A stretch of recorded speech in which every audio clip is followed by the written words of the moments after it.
Study আড্ডা। আজকে আমি ডাব্লিউপিএসআই কেপিএস এবং পিএসসি ক্লার্ক এর মেন্সের ডেসক্রিপটিভের জিকে পার্ট 2 দেব। তো বেশি কথা বলবো না, কারণ ভিডিওটা অনেক লেন্থ হয়ে যাবে। দুটো কোয়েশ্চেন অ্যানালিসিস করব। তো ভিডিওটা ভালো লাগলে লাইক করবেন, সাবস্ক্রাইব করবেন এবং কমেন্ট করবেন। তো চলুন শুরু করছি। প্রশ্নটা দিয়েছে, ভারতের কৃষি অর্থনীতিতে সবুজ বিপ্লবের প্রভাব বিশ্লেষণ করো এবং পশ্চিমবঙ্গের ধান উৎপাদনের ভৌগোলিক কারণগুলো উল্লেখ করো। তো এটা প্রশ্ন থাকবে, আমাকে এখানে 150 থেকে 300টা ওয়ার্ডের মধ্যে লিখতে হবে। চলুন শুরু করে দিচ্ছি। ভারতীয় কৃষি অর্থনীতিতে সবুজ বিপ্লবের প্রভাব বিশ্লেষণ 1960-এর দশকের মাঝামাঝি সময়ে ডাক্তার এম.এস. স্বামীনাথন ও আন্তর্জাতিক কৃষি গবেষকদের হাত ধরে ভারতে উচ্চ ফলনশীল বীজ অর্থাৎ HYV হাই ইয়েল্ডিং ভ্যারাইটি, রাসায়নিক সার, কীটনাশক এবং উন্নত সেচ ব্যবস্থার ব্যবহারের মাধ্যমে খাদ্যশস্যের উৎপাদনে যে ব্যাপক বৃদ্ধি ব্যাহত হয় তাকে সবুজ বিপ্লব বলে। মানে সবুজ বিপ্লবের সংজ্ঞাটাকে দিতে হবে। আমি যে লিখছি যে টপিকটা, সেই সংজ্ঞাটা তো আমাকে লিখতে হবে, যেটা হেডলাইট করে দিতে হবে যে কোশ্চেনটা কী জানতে চেয়েছে। তো সেটা আমাকে আগে তুলে ধরে দিলাম আমি। নেক্সট, সবুজ বিপ্লব। এই যে সবুজ বিপ্লব বলেছেন না, তাহলে এখানে আমি মানে হাইলাইট কোথায় করব সেটা আমি দেখিয়ে দিচ্ছি, অন্য কালিতে দেখাচ্ছি, ঠিক আছে? তো এখানে এম.এস. স্বামীনাথন করব, 1960-এর দশক করব, HYV করব, তাকে সবুজ বিপ্লব বলে, এটা করব, ঠিক আছে? নেক্সট, ইতিবাচক প্রভাব। তা একটা জিনিস কিছু হলো, তো তার খারাপ দিকও থাকবে, ভালো দিকও থাকবে। তো ইতিবাচক দিক মানে ভালো দিকগুলো আমি আগে বলে দেবো। খাদ্যশস্য উৎপাদনের বৃদ্ধি। তো এখানে এরকম করে আমি এক পয়েন্ট করলাম কিংবা এরকম স্টার্ট করে দিলাম, এটা একটু ভালো লাগবে, তলায় একটু আন্ডারলাইন করে দিলাম। এটি ছিল সবুজ বিপ্লবের সবচেয়ে গুরুত্বপূর্ণ সাফল্য। বিশেষত গম এবং ধানের উৎপাদনে কয়েকগুণ বেড়ে, তার এইটার উপর জোর দিয়েছিল সবুজ বিপ্লব, এটা আন্ডারলাইন করলাম। ফলে ভারত খাদ্যের জন্য বিদেশি নির্ভরতা কমিয়ে স্বয়ং সম্পূর্ণতা অর্জন করে। হ্যাঁ, অবশ্যই। তো যদি নিজের দেশে উৎপন্ন হয়, কেন আমি বিদেশের কাছে হাত পাতবো, এটা এখানে বলেছে। নেক্সট, কৃষকদের আয় বৃদ্ধি। আমি জানি যে ভারত কৃষি নির্ভর দেশ, তো ভারতে বেশি কৃষি থাকবে। তো যদি ভারতের কৃষকরাই যদি উৎপন্ন করে, তাহলে তো কৃষকদের আয় বৃদ্ধি পাবে, সেটা এখানে বলেছে। তা কি, আর কৃষকরা বেশিরভাগ গ্রামে থাকে। তো এখানে আর একটা পয়েন্ট বলেছে যে গ্রামীণ অর্থনীতিকে শক্তিশালী করতে হবে। গ্রামের অর্থনীতি বেশিরভাগ কিসের উপর নির্ভর করে? কৃষির উপর। তো কৃষিটা উন্নতি হচ্ছে। বাফার স্টক তৈরি, এটা খুব ইম্পর্টেন্ট পয়েন্ট। প্রচুর খাদ্যশস্য উৎপাদিত হওয়ার ফলে সরকার খাদ্যশস্যের বাফার স্টক তৈরি করতে সক্ষম হয়, যা দুর্ভিক্ষের আশঙ্কা করে। ধরো কোনো জায়গায় বন্যা হলো, দুর্ভিক্ষ হলো, খরা হলো, এগুলো এক প্রকার দুর্ভিক্ষ। যে বিশাল 76-এর মন্বন্তরের মতো দুর্ভিক্ষ হবে এরকম ব্যাপার নয়, ঠিক আছে? তো এটা এক প্রকার দুর্ভিক্ষ, খরা, বন্যা। তো সেই সময় যে খাদ্যগুলো সরকার মজুদ রেখে দেবে, বাফার স্টক তৈরি করে দেবে, সেটা কি, যদি উৎপন্ন বেশি হয় তবেই তো করবে, সেই জিনিসটা এখানে বলেছে।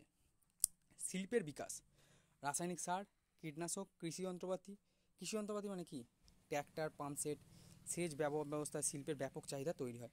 তো যখনই কৃষি উন্নতি হচ্ছে, শিল্পেরও তো উন্নতি ঘটবে। কৃষিতে আমি ভালো উৎপন্ন করছি, আমি লাঙল দিয়ে চাষ করছিলাম, এতদিন মাটি খুঁড়ছিলাম, তো আমি চাইবো একটা ট্র্যাক্টর নিয়ে আসতে, ঠিক আছে? আমি এতদিন অর্থাৎ হাত মেশিন, অর্থাৎ হাতে করে যে মেশিনগুলো দিয়ে মানে ওষুধ দেওয়া হয়, যে মেশিন ওষুধ দেওয়া হয়, এখন উঠেছে ব্যাটারি চালিত মেশিন, তো সেটা আমি কেনার চেষ্টা করব। তো সেগুলো অর্থনীতিকে চাঙ্গা করবে, মানে কৃষিরও উন্নতি হচ্ছে, শিল্পের উন্নতি হচ্ছে। নেক্সট, নেতিবাচক প্রভাব। এবার নেতিবাচক প্রভাব কী আছে না, আঞ্চলিক ও ফসলের বৈষম্য। সবুজ বিপ্লব মূলত পাঞ্জাব, হরিয়ানা এবং উত্তরপ্রদেশের মধ্যে সীমাবদ্ধ ছিল। মানে এই কয়েকটা রাজ্যের মধ্যে সীমাবদ্ধ ছিল, 28টা রাজ্যের মধ্যে ছড়িয়ে পড়েনি। মানে তাহলে কী হচ্ছে, শুধু ওই কটাতেই উৎপন্ন, মানে কৃষি যে দ্রব্য বা শিল্প বিপ্লব নয়, সবুজ বিপ্লব বেড়ে গেছিলো, মানে সবুজ বিপ্লব হয়েছিল। তাহলে কী হচ্ছে, বাকিগুলো হচ্ছে না, তাহলে পিছিয়ে পড়ছে সেগুলো, সেটা হচ্ছে নেতিবাচক প্রভাব। শুধু ধান ও গমের উপরই প্রভাব পড়েছিল, ধান ও গমের উপর বেশি প্রভাব পেলে ডাল, তৈলবীজ এগুলো উৎপন্ন করে।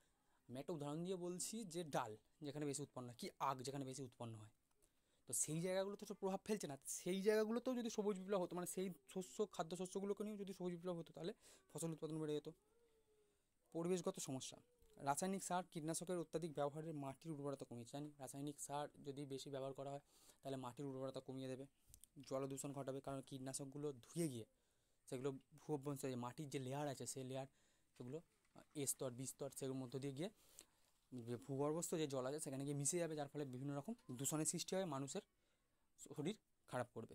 সামাজিক বৈষম্য, ছোট এবং প্রান্তিক কৃষকদের তুলনায় বড় কৃষকরা এর সুবিধা বেশি পেয়েছেন।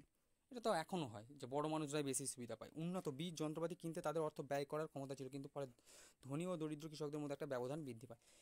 কেউ যদি একটা বড় কৃষক হয়, একটা ছোট কৃষক, সাপোজ এ হচ্ছে বড় কৃষক আর বি হচ্ছে, এর কাছে সব আছে, এর কাছে টাকা পয়সা সব আছে, কিন্তু এর কাছে কিছু নেই, তাহলে এ কি সেই শিল্প বিপ্লবের ফলে যে যন্ত্রপাতি সেগুলো কিনতে পারবে? পারবে না। তার ফলে কি হবে না, এ শ্রেণীটা আরও উন্নত হচ্ছে, এটা আরও উন্নত হচ্ছে, কিন্তু এই শ্রেণীটা আরও ডাউনে হয়ে যাচ্ছে, সেটা এখানে বলেছে। নেক্সট, পশ্চিমবঙ্গে ধান উৎপাদনের ভৌগোলিক কারণ। তবে এবার সেকেন্ড পার্ট, ধান উৎপাদন, ধানের গোলা বলা হয় পূর্ব বর্ধমানকে, কিন্তু পশ্চিমবঙ্গ হচ্ছে ধান উৎপাদনে শীর্ষে। পশ্চিমবঙ্গ ভারতের ধান উৎপাদনের অন্যতম প্রধান রাজ্য, এটা আন্ডারলাইন পশ্চিমবঙ্গটা। উপযুক্ত ভৌগোলিক পরিবেশ এবং সরকারি সহায়তার কারণে এখানে ধানের ফলন বেশি হয়, এই কারণে পশ্চিমবঙ্গে ভারতের ধানের গোলা বা এইখানটাই একদম আন্ডারলাইন করতে হবে। নেক্সট, পশ্চিমবঙ্গে ধান উৎপাদনের প্রধান ভৌগোলিক কারণ। তো যে কোনো ভৌগোলিক শস্য উৎপাদনের ভৌগোলিক কিছু কারণ থাকে, জলবায়ু, উষ্ণতা, আর্দ্রতা, বৃষ্টিপাত, এগুলোই ওর মধ্যে পড়ছে। মাটি, তাপমাত্রা, এই যে বলেছে পলিমাটি, সবই বলেছে যে উর্বর পলিমাটি। পশ্চিমবঙ্গ হচ্ছে নদীমাতৃক রাজ্য, নদীমাতৃক একদম। ভারত নদীমাতৃক দেশ, তার মধ্যে পশ্চিমবঙ্গ হচ্ছে নদীমাতৃক রাজ্য, তাহলে এখানে বিভিন্ন রকম যে গঙ্গা, ভাগীরথী যে নদীগুলো আছে, সেখানে পলি পড়ছে, সেখানে পলি মাটি পড়ছে, তার চারপাশে ধান চাষ হচ্ছে, তাহলে মাটির জল ধারণ ক্ষমতা ধরে রাখছে, যে ধান চাষের পক্ষে উপযোগী। নেক্সট, উচ্চ তাপমাত্রা। কী বলছেন না, এটি একটি ক্রান্তীয় শস্য। ধান আমরা জানি যে যদি ধানের অনুকূল পরিবেশ আমরা পড়ি, তো ধানের বীজ বপন করতে একটা তাপমাত্রা লাগে, সেটা হচ্ছে 20 ডিগ্রি সেলসিয়াস থেকে 27 ডিগ্রি সেলসিয়াস উষ্ণতার প্রয়োজন। পশ্চিমবঙ্গের গ্রীষ্মকাল এবং বর্ষাকালে সেই অনুকূল তাপমাত্রা বজায় থাকে, বৃষ্টিও যেমন হয় তেমন তাপমাত্রাটাও থাকে। নেক্সট, প্রচুর বৃষ্টিপাত। ধান চাষের জন্য 100 থেকে 200 সেন্টিমিটার বেশি বৃষ্টিপাতের প্রয়োজন হয়। পশ্চিমবঙ্গের প্রায় সব জেলাতেই মৌসুমি বায়ুর প্রভাবে সেই পরিমাণ বৃষ্টিটা হয়, যেটা বললাম। সুবিধাজনক ভূপ্রকৃতি। রাজ্যের বিস্তীর্ণ সমতল ভূমি, জানি ধানের গোড়ায় জল জমে রাখতে সাহায্য খুব ভালো হয়, তা যদি পশ্চিমবঙ্গ গোটাটাই আমি জানি প্রায় সমভূমি আছে, তো সেখানে তো জল জমে থাকবেই, এবং কৃষি যন্ত্রপাতি ব্যবহারের সুবিধা, কৃষি যন্ত্রপাতি যে আছে সেগুলো ব্যবহার করতে সুবিধা হচ্ছে। নেক্সট, শ্রমিকের সহজলভ্যতা। ধান চাষের জন্য বীজ তোলা, রোপণ, কাটার সময় প্রচুর শ্রমিকের প্রয়োজন হয়। পশ্চিমবঙ্গ একটি জনবহুল রাজ্য হওয়ায় এখানে সুলভে শ্রমিক পাওয়া যাচ্ছে, এখানে শ্রমিকটা সুলভে পাওয়া যাচ্ছে। পশ্চিমবঙ্গের জনসংখ্যা প্রচুর বেশি, তাই এখানে সুলভে শ্রমিক পাওয়া যাচ্ছে। উন্নত সেচ ব্যবস্থা।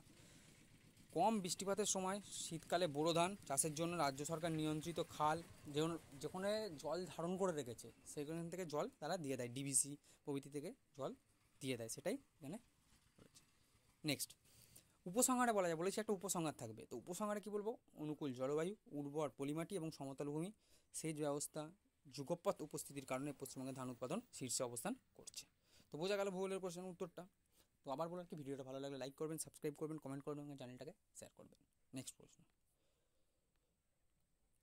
ভারতীয় অর্থনীতির কাঠামোগত পরিবর্তন প্রাথমিক, দ্বিতীয়, তৃতীয় ক্ষেত্রে আলোচনা করুন, এবং মুদ্রাস্ফীতি নিয়ন্ত্রণের ক্ষেত্রে রিজার্ভ ব্যাঙ্ক অফ ইন্ডিয়ার, এটা হচ্ছে একটা অর্থনীতির প্রশ্ন, অর্থনীতির প্রশ্ন। নেক্সট, ভারতীয় অর্থনীতির কাঠামোগত পরিমাণ, structural change of Indian economy. অর্থনৈতিক কাঠামো বলতে কী বোঝাচ্ছে, 3টি ক্ষেত্র, সেক্টরকে বোঝাচ্ছে, যেটার উপর আমাদের অর্থনীতি দাঁড়িয়ে আছে, ঠিক আছে। তো সেটাকে এখানে বলেছে, তাহলে এখানে কী করতে, 3টি ক্ষেত্র বা সেক্টরকে বোঝাচ্ছে, এটা একটা বলতে হবে জিডিপি, দেশের জাতীয় আয়।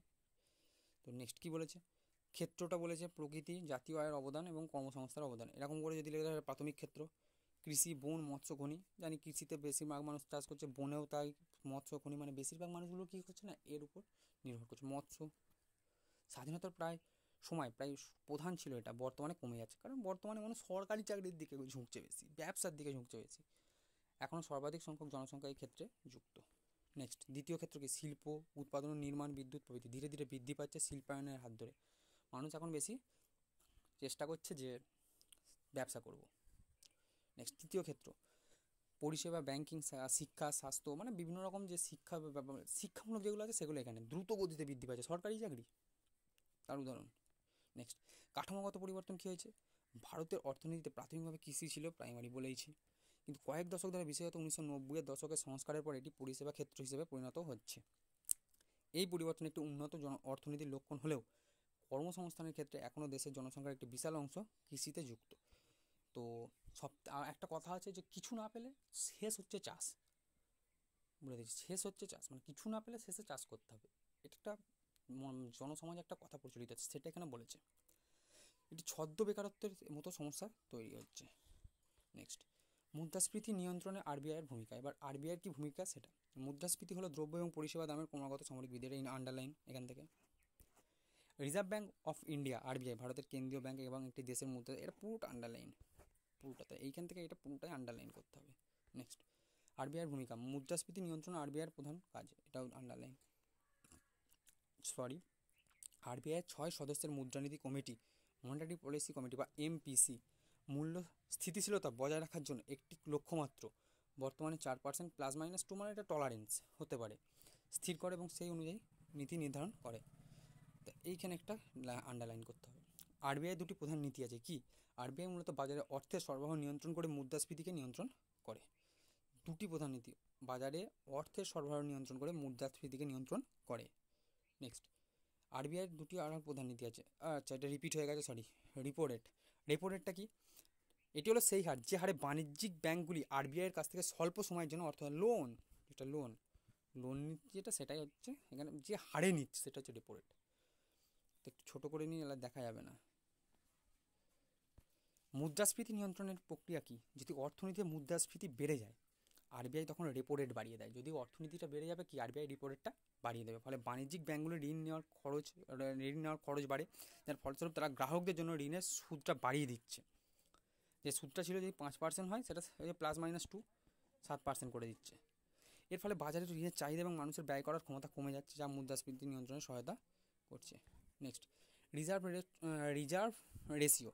আরবিআই দুটি প্রধান রিজার্ভ রেশিও ব্যবহার করে, এটা ইয়েতে নগদ সংরক্ষণ অনুপাত, CRR, ক্যাশ রিজার্ভ রেশিও। এটি হলো সেই পরিমাণ অর্থ যা বাণিজ্যিক ব্যাঙ্কগুলিকে আরবিআইয়ের কাছ থেকে নগদ অর্থে জমা রাখতে হয়, হয়। আর মুদ্রাস্ফীতি নিয়ন্ত্রণের প্রক্রিয়া। মুদ্রাস্ফীতির সময় আরবিআই CRR বাড়িয়ে দেয়। এর ফলে বাণিজ্যিক ব্যাঙ্কগুলির হাতে ঋণ নেওয়ার সময় নগদ অর্থের পরিমাণ কমে যায় এবং বাজারে অর্থের সরবরাহ হ্রাস পাওয়ায় দাম বৃদ্ধির প্রবণতা আসে। তাই কী বলছে?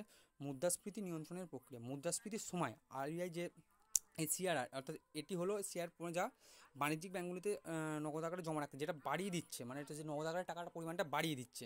এর ফলে বাণিজ্যিক ব্যাঙ্কগুলির হাতে ঋণ দেওয়ার জন্য নগদ অর্থের পরিমাণ কমে যাচ্ছে, তার ফলে কমিয়ে দিচ্ছে যে লোনটা। বাজারে অর্থের সরবরাহ হ্রাস পাওয়ার দাম বৃদ্ধি প্রবণতা আসে। এইভাবে আরবিআই পরোক্ষভাবে সুদের হার ও অর্থের সরবরাহ নিয়ন্ত্রণ করে এবং মূল্যবৃদ্ধি বা মুদ্রাস্ফীতি নিয়ন্ত্রণে গুরুত্বপূর্ণ ভূমিকা পালন করে। তো আরবিআই কত সালে প্রতিষ্ঠিত হয়েছিল? 1935-এ প্রতিষ্ঠিত হয়েছিল এবং 1937-এ তার হেডকোয়ার্টার মুম্বাইয়ে চলে যায় এবং 1949 সালে জাতীয়করণ হয়। তো আজকের পর্যন্ত ভিডিওটা এইটুকুই। ভিডিওটা ভালো লাগলে লাইক করবেন, সাবস্ক্রাইব করবেন এবং পরবর্তী পার্টের জন্য এই চ্যানেলটাকে সাবস্ক্রাইব করে রাখুন এবং বেল আইকনটা প্রেস করে রাখুন। Thank you.